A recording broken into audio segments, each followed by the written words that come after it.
नमस्कार दोस्तों, आप हैं संगीता सासम वर्ड में और आज हम बेहद प्राचीन और अद्भुत गूढ़ विद्या के बारे में चर्चा करने जा रहे हैं, जिसे स्वर विज्ञान कहा जाता है। ये ज्ञान महादेव ने माँ पार्वती को दिया है।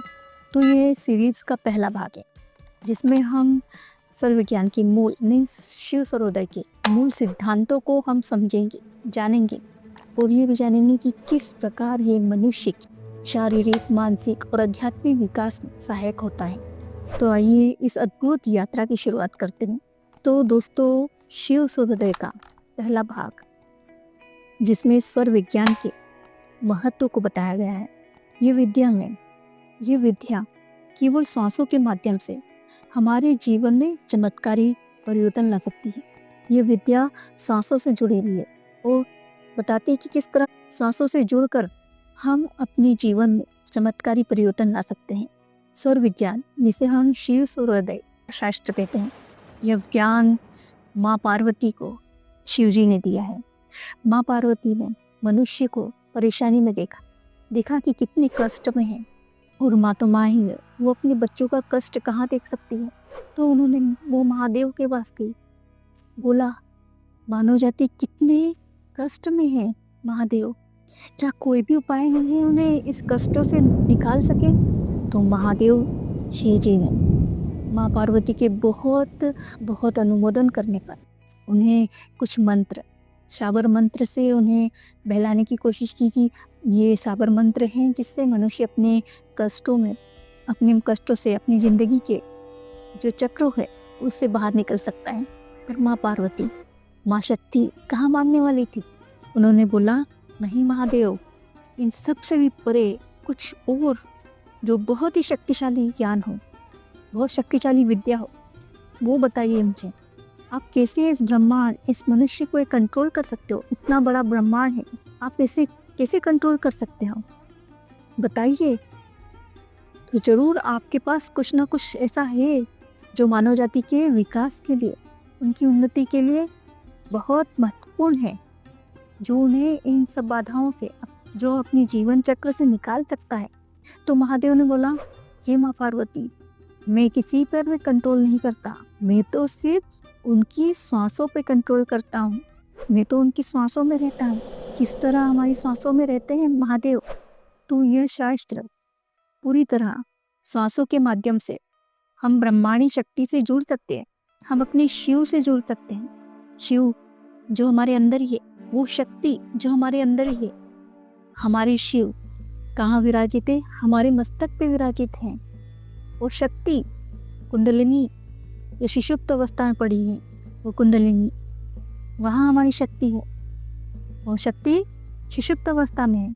वो जब शक्ति का मिलन शिव से होगा, उसके जीवन में चमत्कार होना ऑटोमेटिकली स्टार्ट हो जाएगा।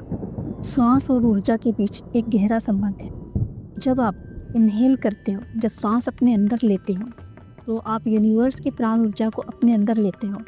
और महादेव ने कहा है कि आप चंद्रमा की ऊर्जा के साथ सिंक हो जाते हो। जैसे आप इनहेल करते हो, अपनी प्राण ऊर्जा प्राप्त करते हो। तो आपकी इनहेलेशन को कौन कंट्रोल कर रहा है? तो स्वयं महादेव आपके इनहेलेशन को कंट्रोल कर रहे हैं। महादेव आपके अंदर ही है, आपकी ऊर्जा में, आपकी चेतना में। जितना आपकी चेतना, आपकी कॉन्शियसनेस का फैला होगा, उतने महादेव आपके जागृत होंगे। जो श्वसन क्रिया है, गहराई से श्वास लेंगे, उतने महादेव आपके जागृत होंगे। तो श्वास क्रिया इस तरह महत्वपूर्ण हो, जितनी चेतना आपकी जागृत होगी, जितने श्वास आप गहराई से लेंगे, उतनी प्राण ऊर्जा आपके अंदर, उतनी प्राण ऊर्जा को आप ग्रहण करोगे। वो वैसे ही आपके शिव जागृत होंगे। जब प्राण ऊर्जा का शरीर में प्रवेश होता है, तभी हमारी कुंडलिनी मीन्स ऊर्जा जागृत होती है, सक्रिय होती है। तो पूरा का पूरा वेद साइंस, जो श्वसन क्रिया है, सांसों का विज्ञान, वही स्वर विज्ञान है। वही ज्ञान महादेव ने दिया है, किस तरह शक्ति को शिव से मिलाना है। बिना शक्ति के शिव शव के समान है। तो हमें हमारे शिव को जागृत करना है, सक्रिय करना है। जो इंसान श्वासों का सही यूज करके अपनी ऊर्जा को जागृत करता है, उसका सही तरीके से यूज करता है, तो वो अपनी जीवन में चमत्कारी परिवर्तन ला सकता है। तो भगवान शिव ने जब इस विद्या का ज्ञान दिया, सर्व विद्या का ज्ञान दिया, तो इसे गुड़ रखने को भी कहा, क्योंकि इस विद्या का अगर मिसयूज हो, दुरुपयोग करें, तो लोग बहुत से दूसरों का बुरा भी कर सकते। कसम खाइए, संकल्प लीजिए, हमेशा इस विद्या का यूज अपनी भलाई के लिए और दूसरों की भलाई के लिए करें, तो ही ये विद्या आपको मिलेगी। महादेव ने कहा है कि जो पात्र होगा इस विद्या के, उसी को ये विद्या दी जाएगी। अगर जो इसका दुरुपयोग करता है तो दूसरों का तो बुरा बाद में होगा, वो खुद का विनाश कर लेगा पहले। तो कसम खाना है कि इस विद्या का हमेशा हम अपनी भलाई के लिए यूज़ करेंगे और दूसरों की भलाई के लिए यूज़ करेंगे। तो श्वसन क्रिया जितनी अच्छी होगी हमारी, उतना हमारी शक्ति का शिव से मिलन होगा, तो ही हमारे शिव जागृत होंगे। और जब शिव जागृत होंगे तो हमें सारी परेशानियों से मुक्ति दिला देंगे। तो जब से हम जीवन में आए हैं, जब से हमारा जन्म हुआ है, तो हमें सांस ही मिली है। सबसे महत्वपूर्ण कार्य हमारा जीवन का पहला क्या है? हमने सांस ली है, और जब तक हम जिंदा रहेंगे तब तक वो सांसें हमारे साथ रहेगी। जब मरेंगे वो सांस हमारे साथ चले जाएगी। मतलब जीवन का पहला कार्य हमारा सांस लेना और आखिरी कार्य सांस छोड़ना है। और इन्हीं सांसों को हमने बहुत इग्नोर किया हुआ है। कितनी बड़ी ब्लेसिंग्स मिली हमें। इस ब्लेसिंग्स से हम अपनी लाइफ की सारी इच्छाओं को, मनोकामनाओं को पूरा कर सकते हैं। अपनी जीवन में स्वास्थ्य को ला सकते हैं, शारीरिक, मानसिक, आध्यात्मिक विकास कर सकते हैं। जो भी हमें मैनिफेस्ट करना है अपने जीवन में, उसे मैनिफेस्ट कर सकते हैं। सांसें हमारे जीवन में बहुत बड़ा रोल प्ले करती है। सांसों के माध्यम से जो आपके बाहर की यूनिवर्स में जो घटित हो रहा है, वो आपके अंदर के यूनिवर्स में घटित कर सकते हो आप।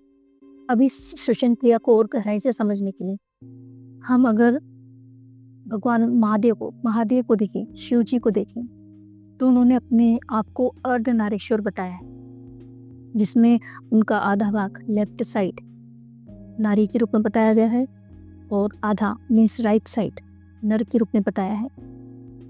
तो ये प्रतीक है। इसी तरह हमारे शरीर में, हर एक के शरीर में 2 नाड़ियाँ होती है, 2 नोस्ट्रिल हैं।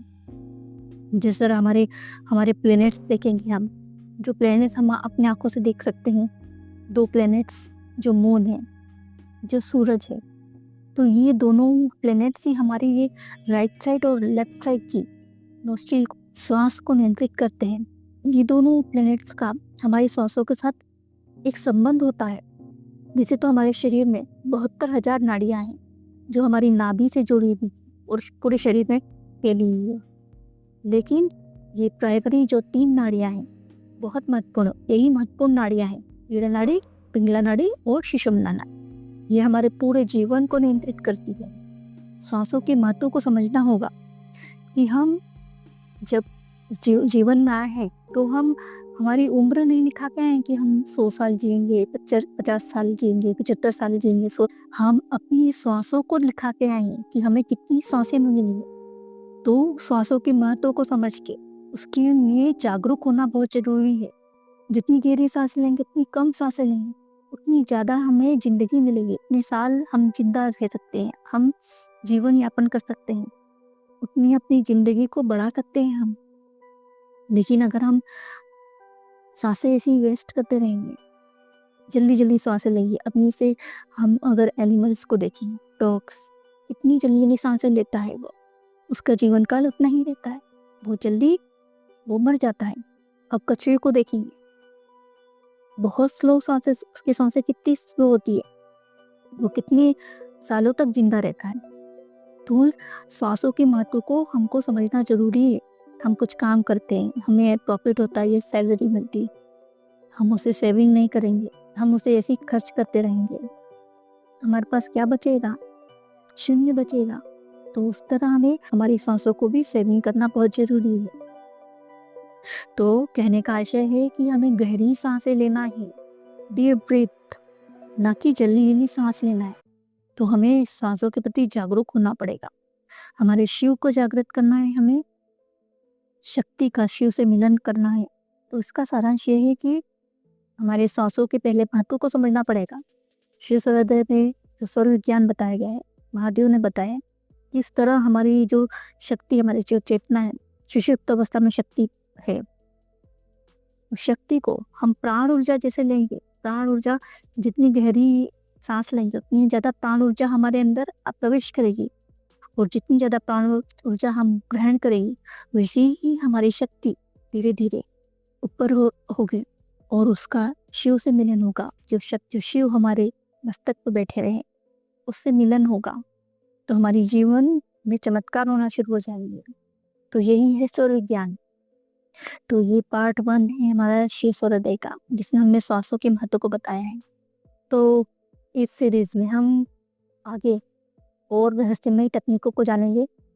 तो कोशिश करेंगे कि हर हफ्ते एक वीडियो हमारा इस सीरीज का आगे बढ़ता जाए। तो चलती हूँ मैं, लेकिन चलने से पहले अगर आप चाहते हैं, हमसे जुड़े रहना चाहते हैं, तो इस चैनल को सब्सक्राइब कीजिए, वीडियो को लाइक कीजिए और साथ में नोटिफिकेशन बेल को भी ऑन कीजिए, ताकि हमारे जो नेक्स्ट वीडियो का अपलोड होगा उसका नोटिफिकेशन आपको मिल जाए, आप मिस ना करें। धन्यवाद।